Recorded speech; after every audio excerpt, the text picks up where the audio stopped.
ፕሬዝዳንት ክቡር ጠቅላይ ሚኒስትር ክብርት ቀዳማዊት እመቤት ክብራትና ክብራን እንደምን ዋላችሁ እንኳን ለመደመር መንግስት መጽሐፍ ምረቃ አደረሰን ለማለት እወዳለሁ ክቡር ጠቅላይ ሚኒስትር እንኳን ደስ አሎት ለማለት እወዳለሁ እንዲሁም በዚህ ትልቅ ቀን በታላቅ ሰው የተጻፈ መጽሐፍ ሪቪው ለማድረግ እድል ስለተሰጠኝ ትልቅ ክብር ይሰማኛል በጣም አመሰግናለሁ እኔ ዛሬ ላደርግ ያሰብኩት አራቱን መጽሐፍት ለማነጋገር ነው የፈለኩት ትስስራቸውን የአራቱን መጽሐፍት በጥቂት ለማየት እሞክራለሁ እንግዲህ በመደመር የመጀመሪያው መጽሐፍ ላይ የመደመርን ሐሳብና ፍልስፍና ጸሐፊው ክቡር ጠቅላይ ሚኒስትር ሲያስተዋውቁን ያን መጽሐፍ እንደ ምርጥ ዘሩ ነው እኔ የመሰልኩት ማለት ነው እንግዲህ ይሁንና ይሄ ምርጥ ዘር የታለመለትን ውጤት እንዲያመጣ አርሶ አደሩ መሬቱን ማዘጋጀት ማረስ ማለስለስ አለበት ከዛም ማዳበሪያ መጨመር በቂ እርጥበት መኖሩን ማረጋገጥ አለበት ከአረምና ከተባይ ተከላክሎ ለራስ ፍጆታ የሚያውለውን ትቶ ለገበያም ማቅረብ አለበት እንግዲህ ለዚህ ይመስለኛል ጻፊው ምርጥ ዘሩን የመደመርን የመጀመሪያው መድብል ከጻፉ በኋላ የቀጣዮቹን መድብሎች ልክ እንደዚሁ መሬቱን ለማዘጋጀት ከዋናው ፍልስፍና ማዕቀፍ ከመደመር መጽሐፍ እየመዘዙ ለትግበራ እንዲመች ለሀገር ግንባታ እንዲውል ቀጣዮቹን መጽሐፍት እንግዲህ ለንባብ አቅርበውታል እዚህ ጋር ጻፊው ክቡር ጠቅላይ ሚኒስትር መደመርን ለሀገራችን ተጨባጭ ሁኔታ በአጠቃላይ የሰው ልጅን የማህበረሰብን ወይም የቡድንን የሀገራችንን እምቅ አቅምና ችሎታ ፍላጎቶቻችንን ጥንካሬያችንን የምንረዳበት መነጽርና ወደፊታችንን ወይም ነጋችንን የምናሳምርበት መንገድ ይሆናል ብለው በተደራጀ መልኩ በመጽሐፍ እስኪያጋሩን ድረስ ከወይዘሮ ትዝታ ወልዴ ቅፍና ጓዳ እስከ ዕውቀት አሁን እስካሉበት ደረጃ ከበሻሻ ትንሿ መንደርና የቅዳሜ ገበያ እስከ በእድገት ማማ ላይ ያሉ አገራት ተሞክሮ በኢንሳ በኢህአዴግ እንግዲህ በድርጅት ውስጥ ባሳለፉት ከዚህም ባሻገር ተፈጥሮን ከማጤን እስከ ሰው ሰራሽ ዘመናዊ የቴክኖሎጂ ግኝቶች ለእሳቤው ትልቅ አስተዋጽኦ አድርገዋል ይህንን በመደመር መንገድ በአግባቡ አትተውታል በዚህም እንግዲህ ይሄ የመደመር መንገድ እንዴት ሊከድበት እንደሚገባ ባጋጠሟቸው እና ያጋጠሟቸው ጉዳዮች የሰጧቸውን ምላሾች በዛ ውስጥ እሳቸው እንዴት እንዳደጉና ምርጥ ዘሩ ጋር እንዴት እንደደረሱ ለሁላችን ትምህርት በሚሆን መንገድ አስቀምጠዋል ይሄንን እንግዲህ በመደመር መንገድ ገጽ 185 ያለ ሐሳብ ባነሳ እወዳለሁኝ እናቴ ልቤ ውስጥ ያኖረችው ርዕይ ስራ ላይ የሚውልበት ያለምኩት ህልም እውን የሚሆንበት ሁነኛ መንገድ ያስፈልጋል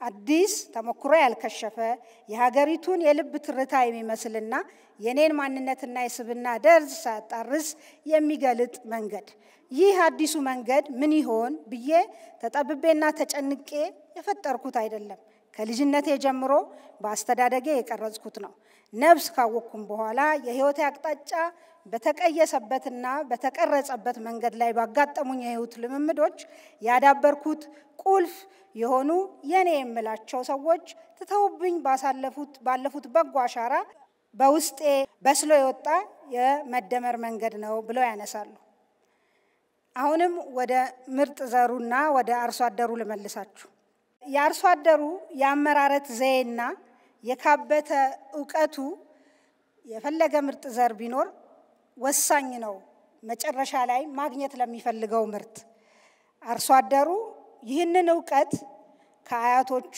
ከአባቶቹ፣ ከጓደኞቹ፣ ከግብርና ኤክስቴንሽን ባለሙያዎች በየጊዜው በማግኘት ያከማቸው ነው።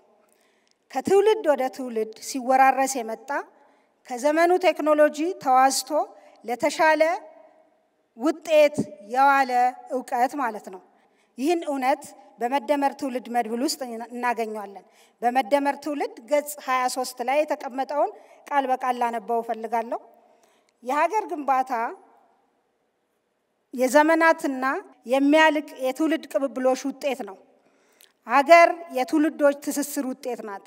የትውልድ ቅብብሎሽ ሲባል በትውልዶች መካከል በሚኖር ጠንካራ ተግባቦት የሚፈጠር ጠንካራ እሴት መወራረስ ነው ይላል። እንግዲህ በዚህ መጽሐፍ እኔ የመደመር ትውልድን ሳነብ ያገኘሁት ነገር ከራስ ጋር መታረቅ፣ ክሎዠርን፣ አንዱ ትውልድ ሌላው ላይ ይጠቋቆም የነበረውን በእያንዳንዱ ትውልድ ውስጥ እያንዳንዱ ትውልድ ባለፈበት ሁኔታ ያስቀመጠው ወረት ለቀጣዩ ትውልድ እና ለሀገር ግንባታ ምን ያክል ጠቃሚ እንደሆነ በአግባቡ የተቀመጠ ነው። ይህ አርሶ አደር ከአያቱ ከአባቱ በምን ሰዓት መሬቱን ማረስ እንዳለበት ማለስለስ እንዳለበት ያንን ምርጥ ዘር በየትኛው ወቅት መዝራት እንዳለበት መቼ መጎልጎል እንዳለበት መቼ ማጨድና ወደ ቤት መሰብሰብ እንዳለበት በእጅጉ ተምሯል። ከዛም በተጨማሪ ግን የአያቶችና የቅድመ አያቶች ዕውቀት በቃኝ አይልም።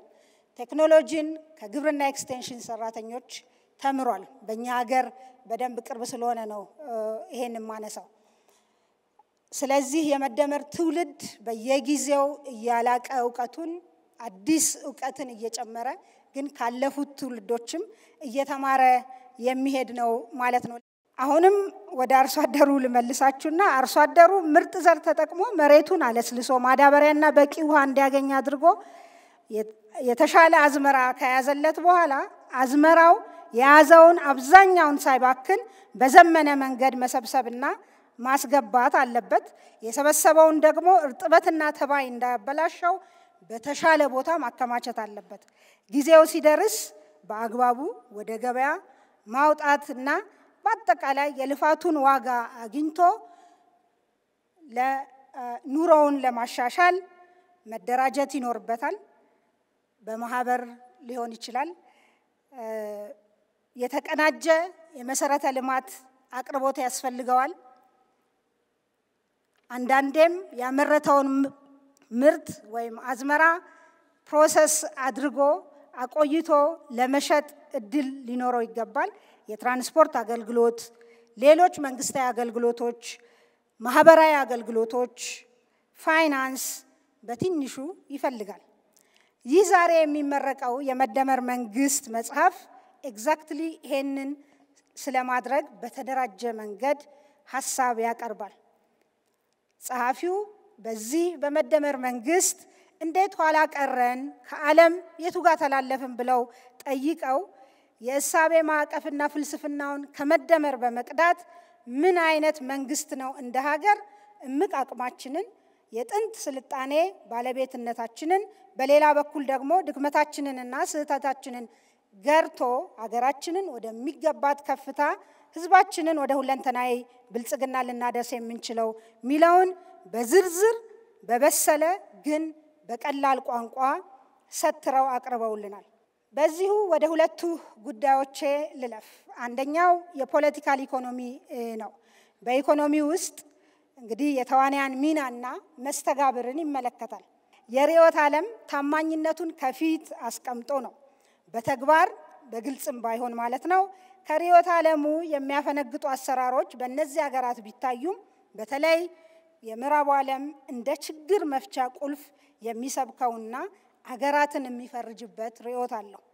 ወደኛ ሀገር ስንመጣ ይህ ጉዳይ በተለያዩ አግባብ በአራቱም መጽሐፍት ውስጥ እናገኘዋለን። በሁሉም መድብሎች ጸሐፊው ከምስራቁም ይሁን ከምዕራቡ የምንማራቸው ነገሮች ቢኖሩም ባለፉት በርካታ አስርት ዓመታት ያለፍንባቸው መንገዶች እንደሚያሳዩት የሀገራችንን ተጨባጭ ሁኔታ መሰረት ያደረገ የራሳችንን ፍልስፍና እንደሚያስፈልገን አንስተዋል። በመደመር በመጀመሪያው መድብል ገጽ 33 እንዲህ ይላሉ። ማንኛውም ርዕዮተ ዓለም ትምህርት የምንቀስምበትና መልካሙን ወስደን ሌላውን ራሳችን የምንሞላበት እንጂ የማሰቢያ ማዕቀፋችን ሆኖ ምለን የምንገዛትበት መሆን አይገባውም። ባለፉት 5 ዓመታት ኢትዮጵያ ውስጥ የነበረው ትርምስ ከውጭ ያገኘነውን ዕውቀት ከሀገራችን ሁኔታ ጋር በደፈናው ስናላምትመው የተፈጠረ ችግር ነው። በዚህ ምክንያት ውለን አድረን የትላንት ችግሮቻችን እንደ አዲስ የምናልመዘምዝበትና እንደ እንቅፋት ብዙ ጊዜ የሚመታን ህዝብ ሆነናል። በተመሳሳይ ይህንኑ ሐሳብ በመደመር ትውልድ መጽሐፍ የተለያዩ ትውልድ ብያኔዎችን ሲያስቀምጡ በተለያየ ጊዜ የሀገራችን ፖለቲካል ኢኮኖሚ ቅርጽ ላይ ተጽዕኖ ያሳረፉ ትውልዶች የተሻለ የብልጽግና ደረጃ ላይ ናቸው ብለው ያመኗቸውን ሀገራት ርዕዮተ ዓለሞች እንደወረዱ እንዲተገበሩ ሲመክሩ ግን ብዙ ውጣ ውረድም ሲያጋጥማቸው ያሳያል። በመደመር ትውልድ ገጽ 42 እና 43 አካባቢ የሚለውን ማንሳት እፈልጋለሁ። የዚህ ትውልድ ልሂቃን ዋናው ችግር በተለይ ህልመኛው ትውልድ ነው። የዚህ ትውልድ ልሂቃን ዋናው ችግር ከመሬትም ሆነ ከብሔር ከኢኮኖሚም ሆነ ፖለቲካዊ ችግሮች ጋር የተያያዙትን ጉዳዮች በራሳችን አውድና ሁኔታ መረዳት እንዲሁም በራሳችን ወግና እሴት መሰረት መፍታት የምንችልበት የካበተ ልምድ ያለን ሀገር መሆናችንን መዘንጋታቸው ነው ይላል። በመደመር መንግስትም ጸሐፊው በቁጭት የአባይን ልጅ ለምን ውሃ ጠማው በብዙ መልኩ ጸጋ ያለን ሆነን የቱጋ እንደሳትን በስፋት ተንትኗል። በዚሁ መጽሐፍ ከርዕዮት ጋር ያለንን ቀኖናዊ ግንኙነት አንስተዋል።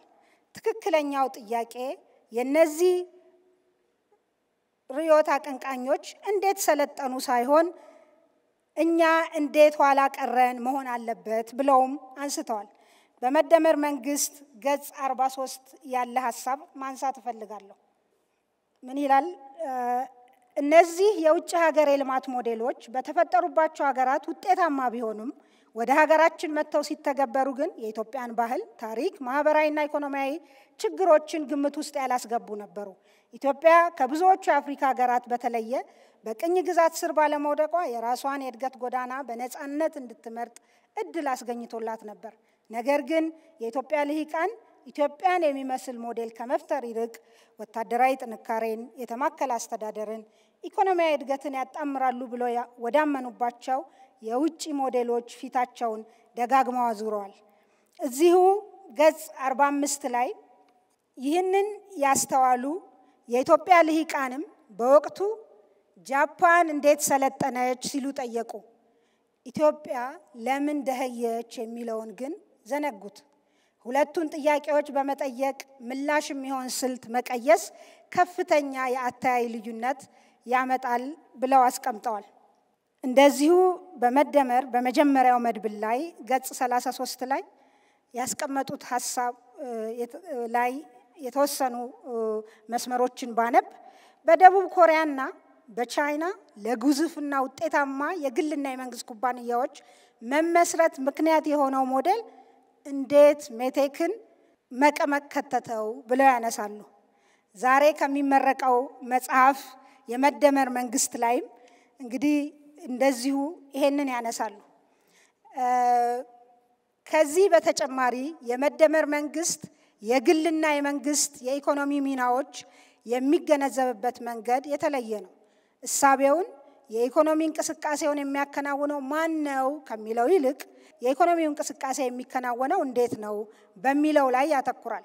የመንግስት የግል ከሚለው ክፍፍል በመውጣት የሁለቱንም ዘርፎች የሥራ አካሄድ እንዴት መከናወን አለበት በሚለው ላይ ያተኩራል ማለት ነው። በመደመር ገጽ 34 ላይ ስለዚህ ከኢትዮጵያውያን መሰረታዊ ስሪት የሚነሳ ችግሮቻችን ሊፈታ የሚችል እኛው እያቃናነውና እያሟላ ነው የምንሄደው ከዓለም አቀፍ ነባራዊ ሁኔታ ጋር የተገናዘበ ሁላችንንም ሊያግባባንና ሊያስተባብር የሚችል አንዳች ሉዓላዊ ኢትዮጵያዊ ፍልስፍና ያስፈልገናል ብለው አንስተዋል። እዚህ ጋር ጸሐፊው የሀገር መሪነት ኮፍያም ስለሚለብሱ የእይታና የፍልስፍና ለውጥ ያስፈልገናል ሲሉ ያው የመንግስት ለውጥ ሲመጣ የተለመደ ነው። ከዚህ ቀደም ብዙ ያለወጡን ለውጦች ተከስተዋል ብለን ችላ እንዳንላቸው ደግሞ ለውጡ ያስፈለገበትን ምክንያትና ስብራቶችን በአግባቡ ተንትነው ችግሮቹን ከርዕዮተ ዓለም አጥር ወጥተን ልናቃና ይገባል ብለው በተግባር ለውጥ ማምጣቱንም አስመስክረዋል። እነሱ ውስጥ በዝርዝር አልሄድም። በተለይ የኢኮኖሚ ስብራቱን የእድገት ጥራት ክፍተት የሚል ፍትሃዊ ተጠቃሚነትን ጨምሮ የማክሮ ኢኮኖሚ መዛባት፣ የልማት ፋይናንስ ሞዴል መሳሳትን አንስተዋል።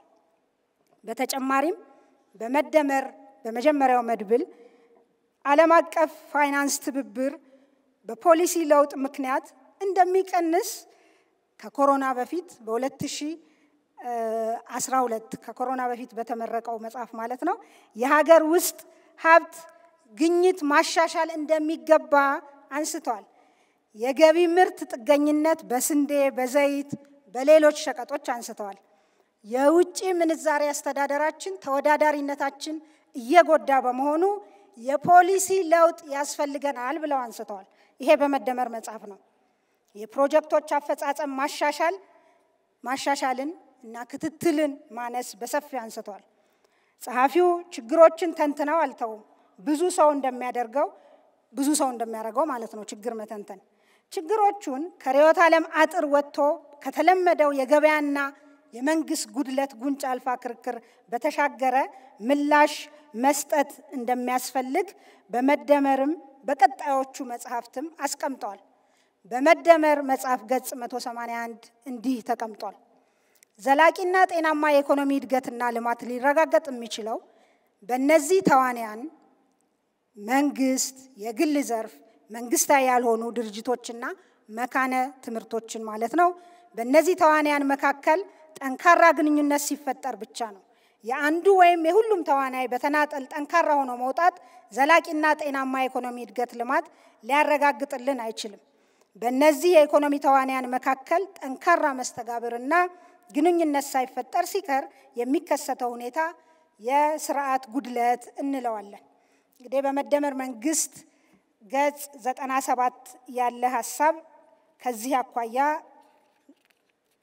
እንዳለ ለማንበብ ይፈቀድልኝ። መፍጠንና መዝለል ችግሮቻችንን ለመፍታት ወሳኝ መንገዶች ናቸው።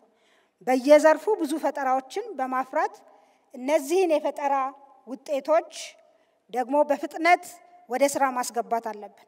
እንደ አስፈላጊነቱ ደግሞ የዝላይ ስልቶችን በመከተል የሀገራችንን ብልጽግና ማረጋገጥ የዚህ ትውልድ ዋናው የቤት ስራ ነው። በመሆኑም የምንከተለው መንግስታዊ ስርዓትና መዋቅር ለፈጠራ ምቹ የሆነ ከባቢ መገንባት የሚያስችል መሆን አለበት። ስራዎችን በፍጥነት የሚያከናውን የዝላይ አጋጣሚዎችን የሚፈጥር ሲገኙም የሚጠቀም መሆን አለበት ብለው እንደዚሁ ገጽ 119 ላይ በተለይ የመንግስትና የመደመር መንግስትን ሚና ሲያነሱ በዚህ ሐሳብ መሰረት ኢኮኖሚውን ጨዋታ መንግስት ሙሉ ለሙሉ ለገበያው አይተው አሊያም በራሱ የመምራት ሚና ብቻ አይወጣም ወይም ባለሀብቱ በማይገባበት ብቻ እየመረጠ የሚሰራበት አይሆንም። የመደመር መንግስት ከዚህ ያለፈ ሚና ሊኖረው ይገባል። በአጠቃላይ የመደመር መንግስት 3 ጊዜ መብላት ከሚለው በእጅጉ የሚልቅ ምናባዊ ከፍታ አሻጋሪ የሆኑ ህልሞችን በሁሉም መጽሐፍት እንደ ርዕይ በመያዝ ስርዓታዊ ፍጥነት ፈጠራና ዝላይን አገርን ማሻገሪያ መንገዶች ቁልጭ አድርገው አሳይቷል። ጸሐፊው ወደ ኋላ ለመቅረታችን በሁሉም መድብል ስርዓታዊ ፈተናና የተቋማት ድክመትን ያነሳሉ። ከዚህ አኳያ እምቅ አቅም እና ሀብት ያላቸው ሀገራት ሁሉ በስርዓታትና ተቋማት ስብራት ምክንያት ወደ ኋላ ሊቀሩ እንደሚችሉ ያስቀምጣሉ። እኛም ለዚህ ማሳያ ነን። በመደመር መንግስት ገጽ 62 ላይ ያለ ነጥብ ብቻ ላንሳ። ስርዓት ስንል ቀዳሚው ነገር እምቅ አቅሞችን አሰባጥሮ ዘመን ተሻጋሪ በሆነ መልኩ መጠቀም የሚያስችል ሁኔታ ነው። ደርዝ ያለው ግብዓትና ውጤት ግብረ መልስና ምላሽ ያለው እንዲሁም የተማረና እያደገ የሚመጣ ተላማጅ አዳፕቲቭ የአባላት ሚናና መስተጋብር ድምር ውጤት ነው። የዳበረ ስርዓት ወደ እድገት፣ ወደ ሙላት፣ ወደ መረጋጋትና ወደ ተገማች ውጤት ያመራል ብለው አስቀምጠዋል። በዚሁ የመደመር መንግስት ገጽ 66 ላይ የተቀመጠ ሐሳብ ላንሳ። በነገስታቱ ዘመን ሰውን ባሪያና ጌታ ብለው ሲፈርጁ ስራን ደግሞ ክብር ያለውና የተናቀ ብለው ከፍለውታል። የዘመኑ ልሂቃንም የሚቃወሙት ሳይሆን ከዚያ ስርዓት ውስጥ ቦታቸውን በማመቻቸት ለክፍፍሉ ሐሳብ አፍላቂዎች ሆነዋል። በሽመና ስራ የተሰማሩት ቁጢት በጣሽ፣ የብረታ ብረት ባለሙያዎች ቀጥቃጭ የሚል የንቀት ስም ተሰጣቸው። ገበሬው አፈር ገፊ ተባለ። ነጋዴው መጫኛ ነካሽ ተብሎ በመሰደቡ የንግድ ባህል በማህበረሰብ ውስጥ እንዳይጎለብት አድርጓል ብለው አንስተዋል። ከተቋማት ግንባታ አኳያ ከነገስታቱ ጊዜ አንስቶ ብዙ ተነስቷል፣ ተጥሏል። ፈጣን ልማት ያስመዘገቡ ሀገራትን ግን ስንመለከት የተቋማት ግንባታ ቅድመ ሁኔታ በሚመስል ደረጃ ጠንካራ ተቋማትን ገንብተዋል። ይሄንን በመደመር መንግስት ገጽ 71 ላይ በአግባቡ ተቀምጧል። በመደመር እንደዚሁ በመጀመሪያው መድብል ላይ ገጽ 128 ላይ አብዮታዊ ዲሞክራሲ ወይም ልማታዊ መንግስት ብለን በተገበርን ዘመን ተአምራዊ ለውጥ ያመጣባቸው አገራት ልማታዊ መንግስት ብለን የወሰድንባቸው ወይም ትምህርት ያደረግናቸው የሳውዝ ኢስት ኤዥያ አገራት የመጣው አይነት ለውጥ ለምን ሳያመጣ ቀረ ለሚለው የተቋማት ስብራትን፣ ያልተገነባ ቢሮክራሲን ወይም የነበረው ቢሮክራሲ ያን ስርዓት መሸከም የማይችል መሆኑን አንስተዋል። ከዚህ ባለፈ በተደጋጋሚ ስለተደረገው የሲቪል ሰርቪስ ሪፎርምም በዚህም ምክንያት ከፍተኛ የሲቪል ሰርቪስ ሪፎርም ዝለት በሲቪል ሰርቪሱም በህዝቡም ውስጥ መምጣቱን አንስተዋል።